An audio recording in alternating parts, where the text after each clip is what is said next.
Azərbaycanın Slovakiyadakı səfirliyi tərəfindən Bratislava şəhərində 8 noyabr Zəfər gününə həsr olunmuş tədbir keçirilib.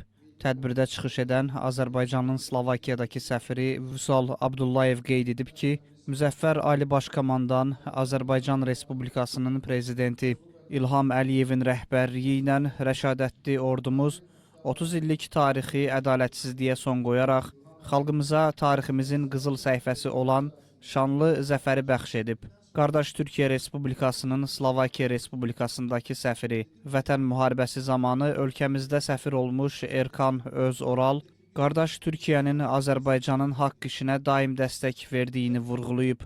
Şanlı zəfər münasibəti ilə səmimi təbriklərini ifadə edib. Çıxışlardan sonra şanlı zəfərimizə həsr olunmuş video çarx nümayiş etdirilib.